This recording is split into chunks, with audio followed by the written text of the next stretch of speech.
In today's video, guys, we are going to be talking about coneflowers, and they are beautiful, resilient, easy solutions for your summer garden to have blooms that last all summer right through to early fall.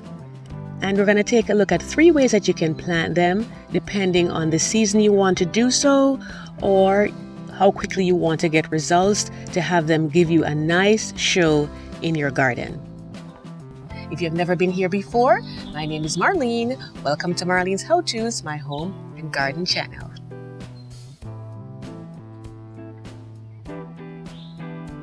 So coneflowers belong to the family Compositae, also called Asteraceae, and they are actually compound or composite flowers, hence the name Compositae. And we'll go over that in a little bit more detail further down in the video. As you can see, they come in many different colors here. You have white ones, you have yellow ones, you have pink ones, and they are a mainstay of the summer garden. So easy, very few pests or diseases. This is great for beginners to get that nice pop of color in your garden. And they grow from zones 3 to 9. They're hardy for those areas, so they will come back. And they're related to these like sunflowers right here, same family, as well as zinnias, those flowers that have that ray that looks like a sun. That's pretty much the family that they belong to. And like I was saying, they're composite flowers, meaning that that flower you're seeing right there, it's not one flower, but it's several flowers put together. And I'll explain in more detail exactly what that means. So take, for example, right here, this Rose of Sharon. This is just one simple single flower with a whorl of petals and the reproductive parts in the middle. Those plants that belong to the Compositae family, such as our coneflower, the disc flowers in the center, those only have the reproductive parts. They don't have any petals unless they're the double ones. And around the edges, you have the ray flowers, like a ray of sunlight. You have one large petal extending out, and then there's no petal on the other part. It just butts up against the other ones. Like marigolds right here, they're very similar. It's not as obvious in the double ones, but the single ones, you'll notice the same situation where you have the disc flowers in the middle and the ray flowers on the outside. So just a little tidbit right there. So talking about marigolds, they make an excellent choice as far as combining them with coneflowers. They look so beautiful in your garden. As you can see right here, I have some pink ones and I matched those out with the marigold. And of course, you want to put them in your garden in layers so that, the coneflowers would be a little bit taller because they typically grow anywhere from 2 to 4 feet.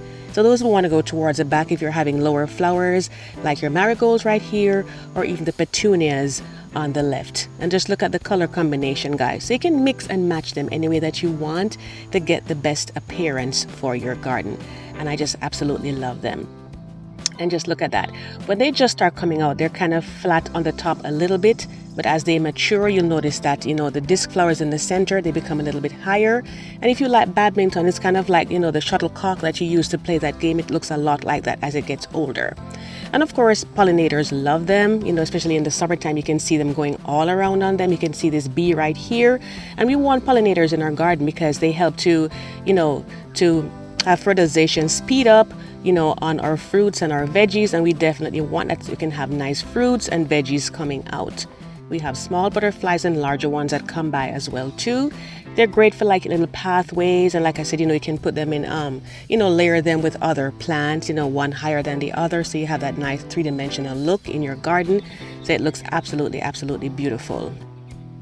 So of course, they're gonna flower until they get to the late season, like end of summer, early fall, and then the seed heads are gonna form like this. They'll dry out. If you don't mind, you can leave them just like that. There are birds that love them, in fall right through into the winter. You'll see some beautiful yellow ones coming out. But if you don't like that, you can just go in, get a clean pair of trimmers like I have here. And I'll link these in the description box below because you want it to be sharp and clean. Wipe them off with some rubbing alcohol before you start. And then just go in and snip out what you're not liking. And quite oftentimes too, in the earlier part of the season, when you trim them out like this, you will find that you get some more. So here are the ones that I reaped right here, and this is really nice to give some to your friends and neighbors. It is just so easy to deal with, And I'll go over the 3 different ways that you can have them planted in your garden, like I was saying earlier, depending on how quickly you want your results. So first, let's take a look at planting them from seeds. You'll see how the seed heads are looking right there. The little seeds are coming off. And let's just take a closer look right here. And it's good to have them dry out completely first before you do this.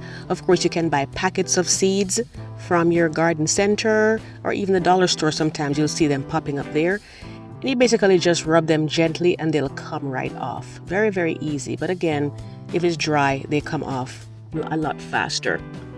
So this is what they look like at a close glance there. And then we're going to go ahead and get them planted out. And you typically want to do this, as soon as the first danger of frost has passed in your area. If you're not in a tropical zone, of course. And then you go ahead and you just, lightly sprinkle them over the top. And this is some garden soil right here. It's a little bit moist. So if your garden soil is dry, you can moisten it a little bit before you put them in. And then you're not going to plant these very deep because they're small and you want them to come up easily. So you just gently, pull the soil back over it. And that'll be sufficient. You don't want it to be too deep. And then you just make sure you have your watering can handy and you go ahead and just, gently water them in there. If the soil was dry, then you'll need to make sure your water runs all the way out the bottom of the container.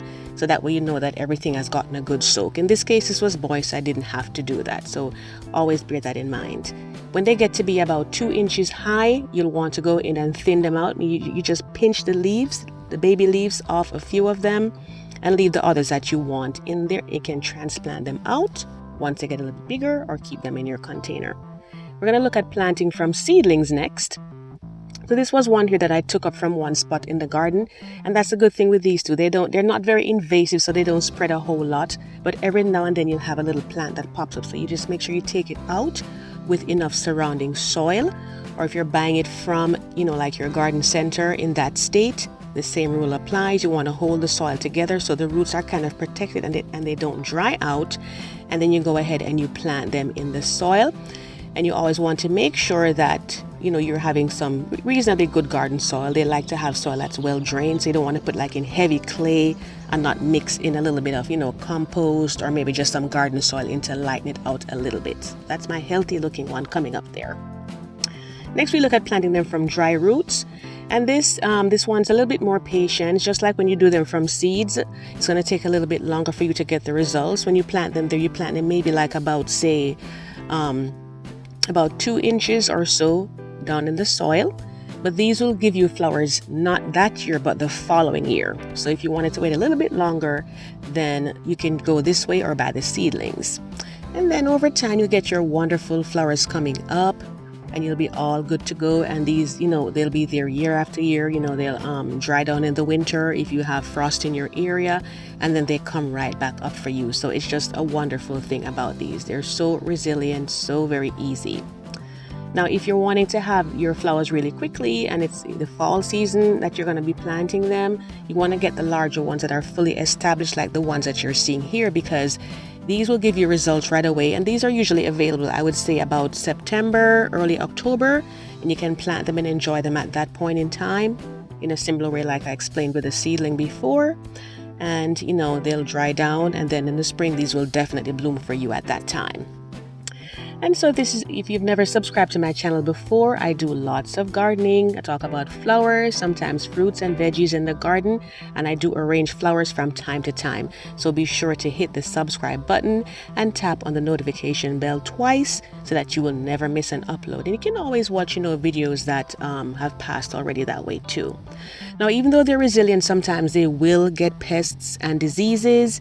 Sometimes looking like this here, you may be getting powdery mildew, or sometimes it could be a case that you have white flies infecting them. And it doesn't really harm them too much, just a little unsightly. So if that is the case, you just want to cut off the ones that are diseased.